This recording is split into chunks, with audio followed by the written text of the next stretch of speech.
Okay, so I've started going over some of the parshas and in Devarim, and the one went through the other day discusses the Ten Commandments, and one of the Ten Commandments is thou shalt not covet. I can't remember, as I don't have text in front of me, what the actual Hebrew words are, but it means you can't desire other people's possessions. And it says you can't desire their wife and even their donkey. Now, donkey, I think, is probably, in biblical terms, is probably like what we call it, what we classified as a car, or something of value, material possession. But I think what a chief, we shouldn't be envious of anything. Not even if a guy has a Montblanc pen or a cheap watch that looks fantastic that we think we should have, shouldn't even be jealousy or envy or coveting is a negative trait. So I think when it's a donkey, it was probably worth in biblical terms, it's probably something of great value. But I think even something of small of minimal value where you shouldn't covet. It's just not it's just a negative thing, and we should try not have negativity in our lives or have negative thoughts, because it doesn't bring positivity into the world. Yeah, it's a good point, actually. Good point. Like we shouldn't even, just for start, can I make a funny comment? We can't even covet Arthur's cat. I don't understand that. Arthur's cat. If you want it, you can have them. I'll give you all the door. No, you can have them. All right, guys, let's get started. Okay. We're just doing a few minutes of revision. Tell you what it is, like we did last time. So what we did last time, I mean, it's been quite a bit of time since Thursday. It's Tuesday.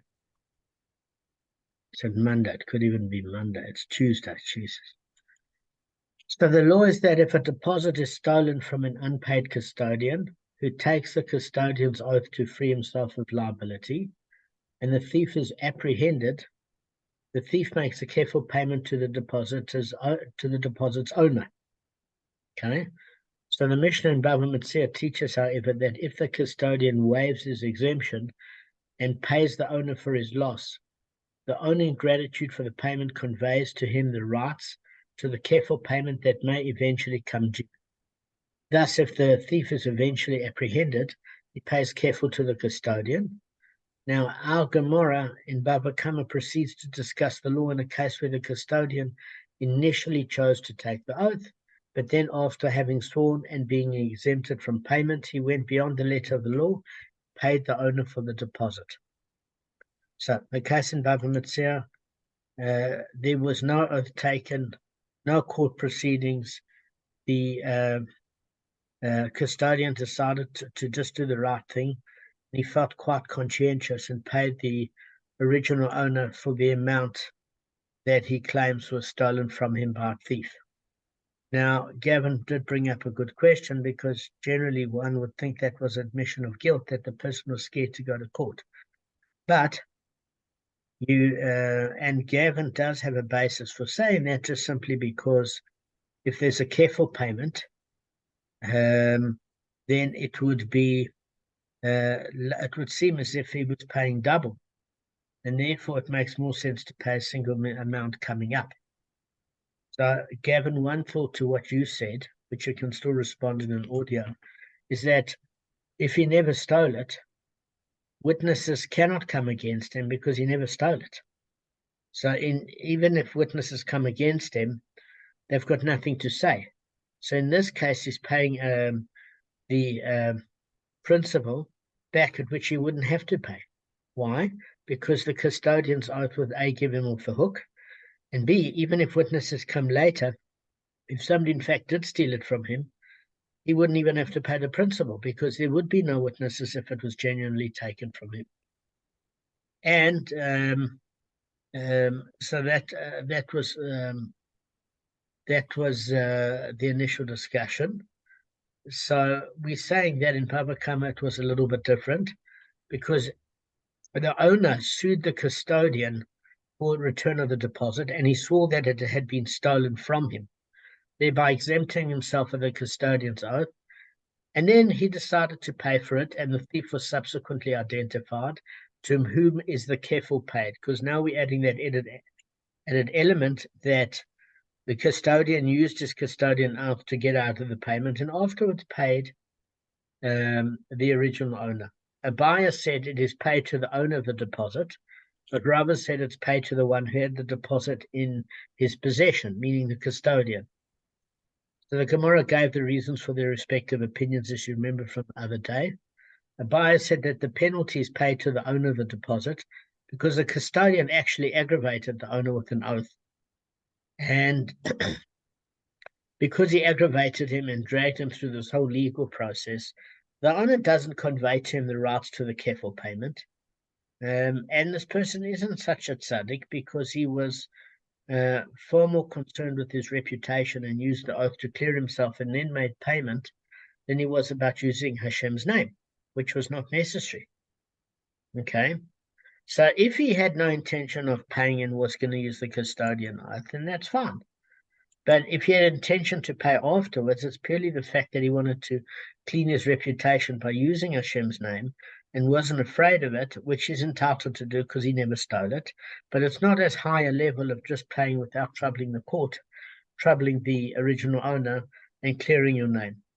Now, Rava is not as strict, because he said that it's paid to the one who had the deposit in his possession, meaning the custodian, because ultimately the custodian paid for the deposit, and therefore the owner conveyed to him the rights of the kefil payment. Reason being is that the custodian could have just taken the custodian's oath to get off the hook, and he didn't. He did take the oath, but afterwards he decided to go above and beyond the call of duty and pay the original owner, and therefore that benefit, if ever they apprehend the thief, is that he gets the double payment, because he didn't have to extend himself financially.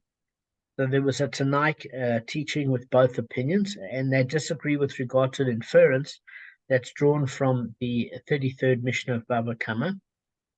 If one deposits with another an animal or utensils for safekeeping as an unpaid custodian, and they were stolen or lost, and the custodian paid the value of the goods to the owner, and didn't desire to swear and thereby free himself from liability, for the sages said that in the case of theft or loss, the unpaid custodian may swear, and he thereby discharges his obligations to the owner.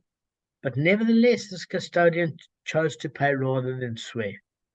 So if the thief is subsequently apprehended, he pays the twofold payment. And if the thief slaughtered or sold the animal, he pays a fourfold or fivefold payment. To whom does he pay? To the one who had the deposit in his possession, meaning the custodian. If, however, the custodian swore and did not desire to pay, and the thief was subsequently apprehended, he pays the twofold payment. And if he slaughtered or sold the animal, the thief pays the fourfold or fivefold payment to the owner of the deposit, meaning not the custodian. So Abai infers his position from the Mishnah's first segment, whereas Rava infers his position from the Mishnah's latter segment. The Gemara explains, Abai infers from his position in the Mishnah's first segment, for it states, if the custodian paid and did not desire to swear, and thereby exempt himself, the thief pays him the kefil. So what's the implication, guys? That the reason the custodian is granted the kefil payment is that he did not desire to swear and use Hashem's name, and went above and beyond the call of duty, and paid the owner for the deposit without ever troubling the court, troubling the original owner, and exempting himself through an oath which has Hashem's name. But if he did swear to exempt himself, then even if he subsequently paid the owner for the deposit, when the thief is apprehended, to whom does he pay the twofold penalty? To the actual owner of the deposit and not the custodian. Now, Rava is more lenient, because he infers his position from the Mishnah's latter segment, which states, if, however, the custodian swore and did not desire to pay, the thief pays the kefil to the owner. What does that imply? Well, the whole reason we grant the careful payment to the owner is that the custodian did not desire to pay at all, and in fact never paid. So therefore, he took the oath and never paid. So obviously, if later there is a thief that comes up, the original owner is entitled to the payment because the custodian never extended himself. But Rava says, if he did actually pay the owner the value of the deposit, then even though he initially swore and exempted himself, and it did trouble the owner originally a bit, and there was a court case, the thief is apprehended eventually. Who does he pay the careful to? The custodian, to the one who had the deposit in his possession, because, as Gavin said the other day, somebody might want to clear their name and just might want to swear to say, listen, I didn't take it, because it might be seen as a sign of guilt if he immediately pays the money over to the original owner. But Gavin, it's an absolutely normal human response, but it's not the highest level. Do you get what I'm saying? It's not the highest level. Yeah. I am listening. Yeah. So now, according to a buyer, they're going to have to deal with how they would respond to. A buyer's going to have to deal with Rava's response. In other words, the latter segment of the Mishnah, and Rava's going to have to deal with the first segment of the Mishnah to see how they would deal with how a buyer uses it as evidence, because that Mishnah is difficult for either of them if you're using the other segment of the Mishnah. So the Gemara answers, the buyer is going to tell you that this is what the latter segment needs to teach. If the custodian swore and did not desire to pay before he swore, but only after he swore, then when the thief is apprehended, to whom does the penalty pay? To the owner of the deposit and not the custodian. So the Gemara is asking Rava, well, how would you explain the first segment of the Brisa? Because that's how buyer discusses the latter segment of the Mishnah. And according to Rava, the first segment of the Mishnah is difficult, because it's noted by buyer implies that the custodian receives the careful only if he did not desire or to swear. So the Gemara says, no, it's not that difficult for Rava, because he will say the first segment means to teach that if the custodian paid and did not wish to stand by his oath, but rather paid, then when the thief is apprehended, to whom does he pay the penalty amount? To the one who had the deposit in his possession, which is the custodian. Right, that was a summary of the other day.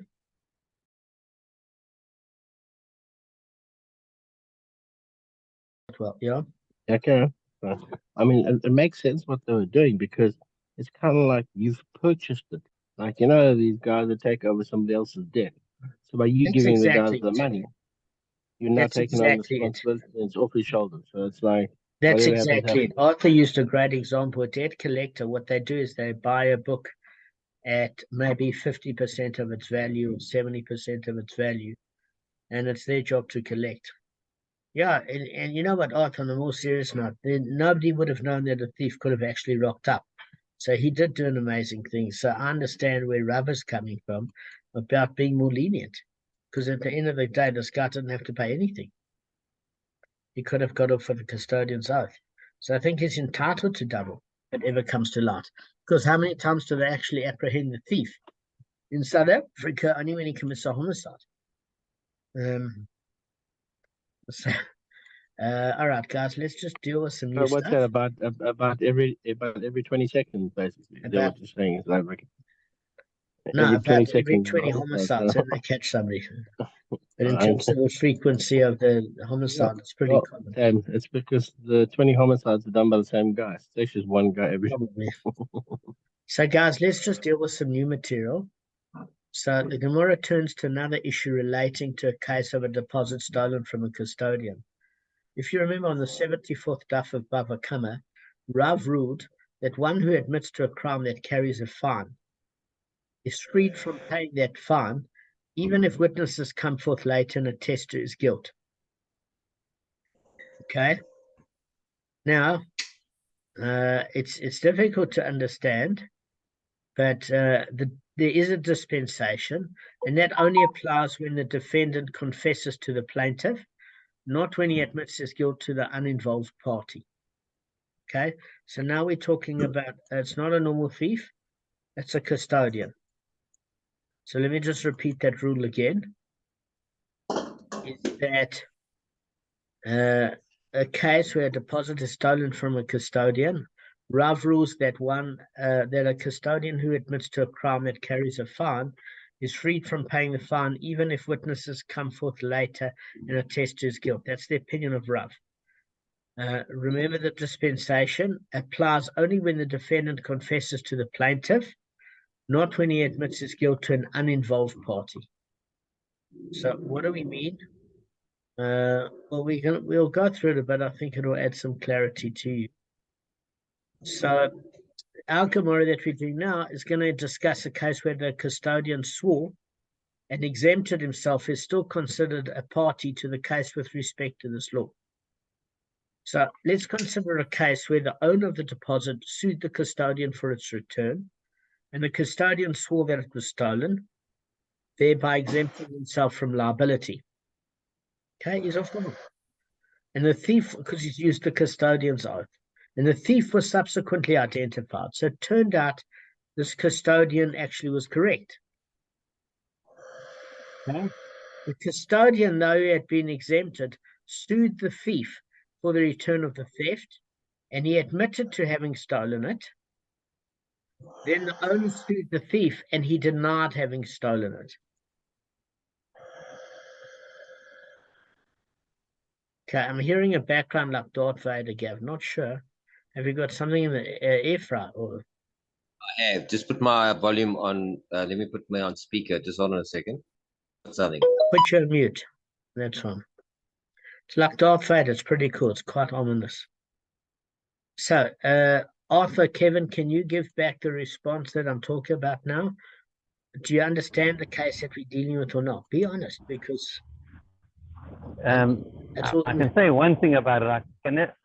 If the custodian took an oath, it's about if he took an oath, that gives him a bit of leeway.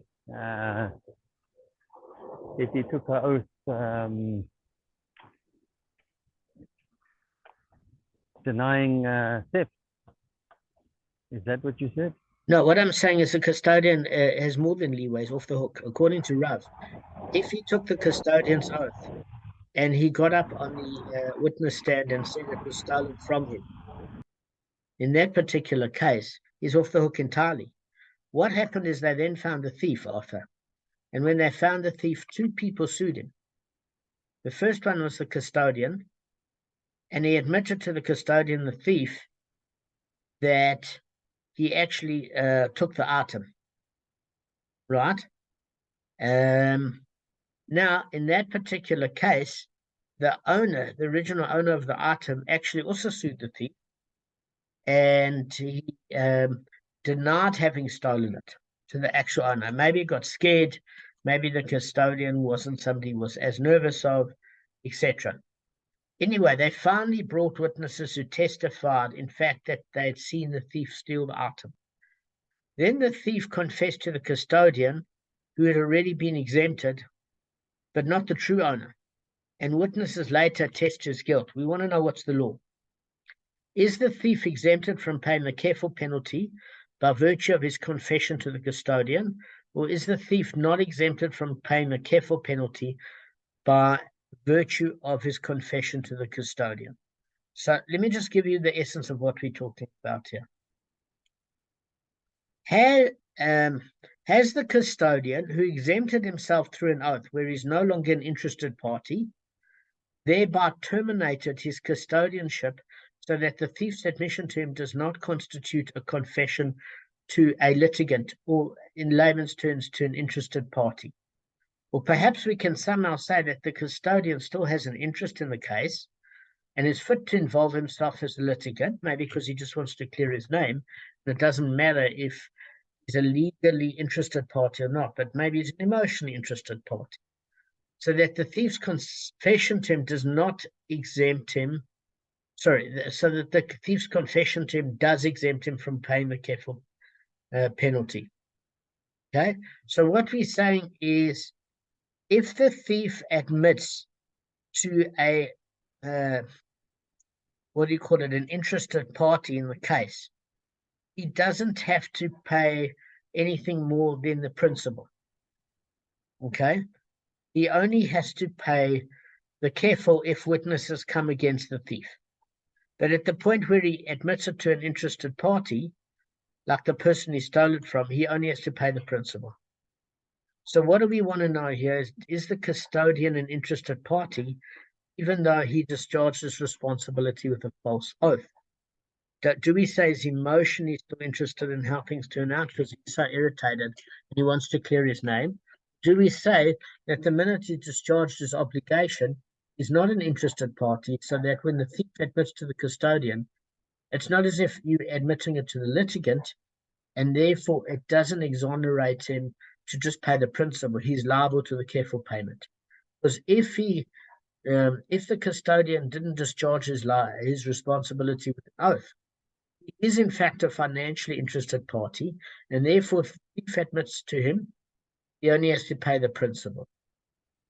Okay, so is the custodian an interested party or not? Do we say it's purely financial, or is it also emotional? So Tosfot maintains that the question pertains not only to the exemption from careful, but also as to whether, if witnesses do not come, the thief can be held liable to pay the principal on the basis of his admission to the former custodian.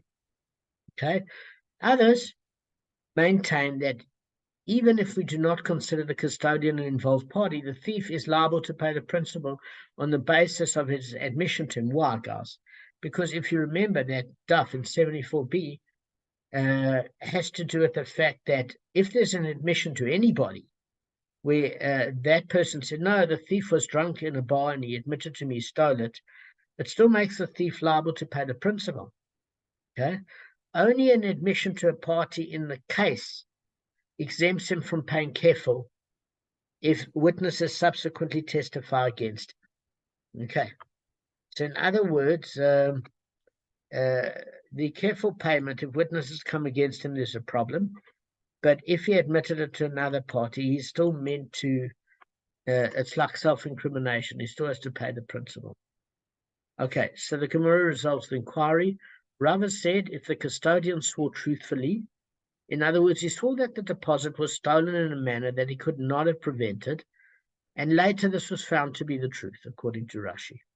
Okay, the thief is exempted from paying careful penalty by virtue of his confession to the custodian. Why? Because the custodian is trustworthy. That's the basis.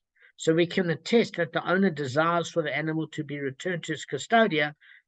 Like, for example, the owner's in Australia at the time, but he knows that the custodian is not dishonest. So the thief can return the animal to the custodian in the meantime in the event it's found. And therefore, the custodian is not terminated because the original owner still trusts him. That's according to the Rashba. So therefore, he's still obligated to retrieve the deposit on the owner's behalf. And as such, he's recognized as a litigant and interested party because he A, wants to clear his own name, and B, the original owner still trusts him. So it wasn't terminated because of a lack of trust, even though he took in a custodian oath to free himself. And the thief's admission to him is a valid confession, and that exempts him from the careful payment. Okay. If, however, the custodian swore falsely, let me give you an example. Maybe he swore he was panicky, so he swore the animal died, was half broken up, or was stolen in a manner that he could not have prevented, and later there was some untruth to what was discovered. You know what I'm saying? He might have said a wolf took it because the person would say, well, how could you let a person take it? Whatever it was. If there was anything odd with the oath, even though it's off the hook, by virtue of that custodian's oath, the original owner is never going to trust him to have the thief return the item to him, and therefore he's not, his confession to the custodian, the thief, does not exempt him from the careful, because since the custodian was considered to be untrustworthy, we actually discovered, because they realized what he said was a lie. It wasn't stolen by this other person. He said that the animal just died of sickness. So we can attest that the owner doesn't wish for the animal to return to his custody. So suing the thief for the return of the stolen animal is not his effect, and the thief's admission to him doesn't constitute a confession to a interested party, to a litigant, and therefore it doesn't get rid of the kefil payment. Why? Because remember, one thing is that in order for the thief to be off the hook for a kefil payment, he has to pay the principal to the litigant himself or an interested party in the case.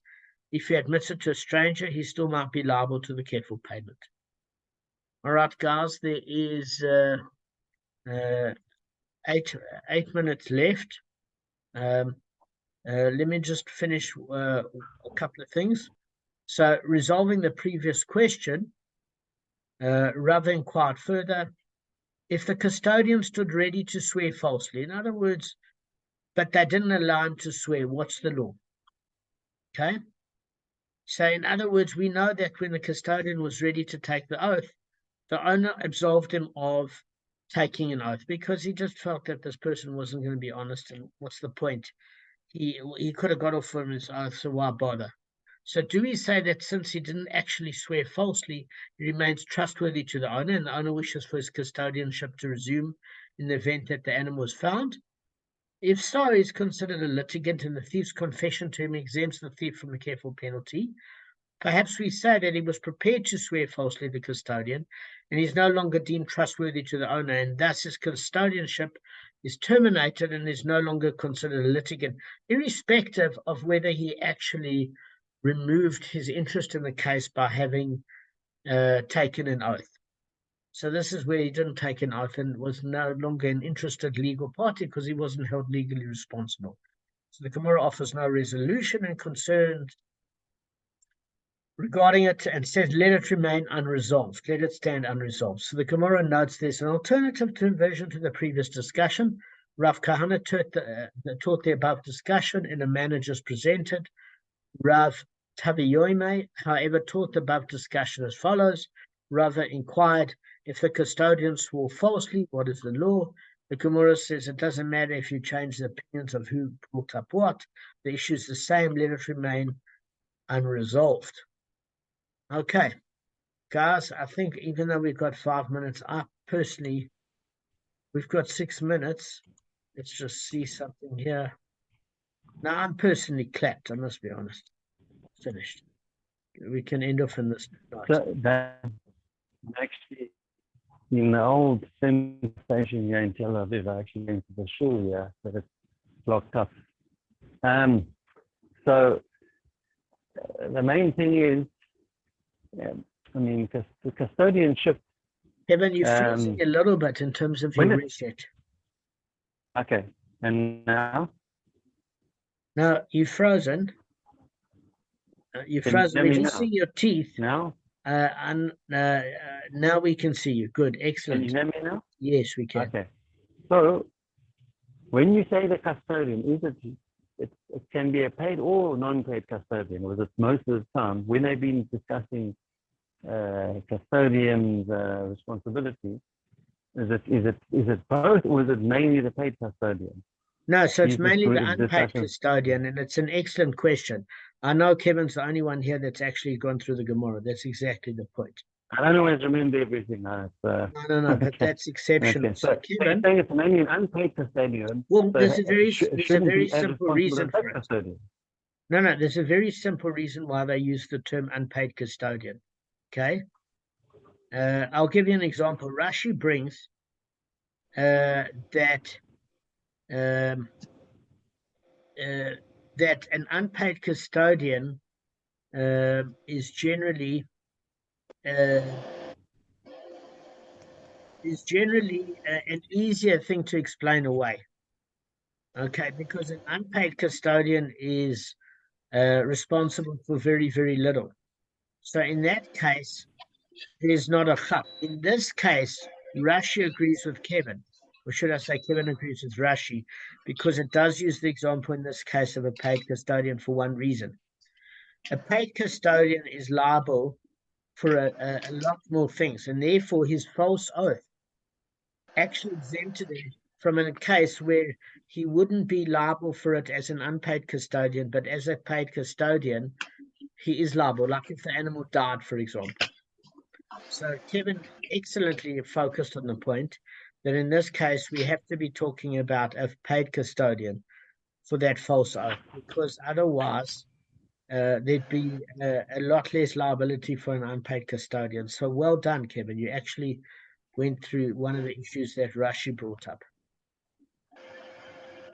And in fact, if you look at where it is, on 108b1, it's a note that Rashi brings on note 8, just in case you want to refer to it.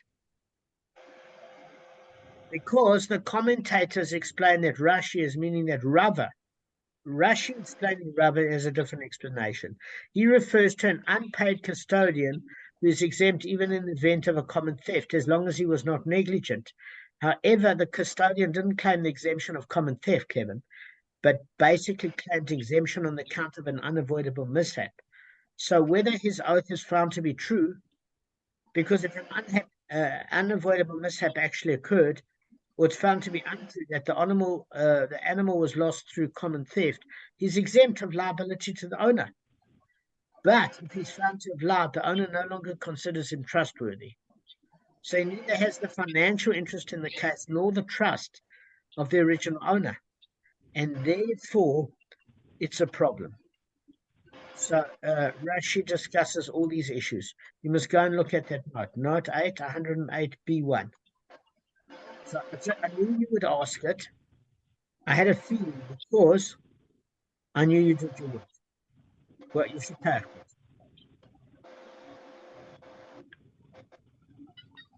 So I wanted to have a reference point for you. Well done. It's quite impressive. Yeah, well done. You did good all round there. All right, Good guys. question. I just thought of asking you. It's a great question. I know you've done your work. All right. And I needed, you see, that's why with you guys, you're sharp. So I have to keep backup notes in terms of any question you ask to tell you where to find it.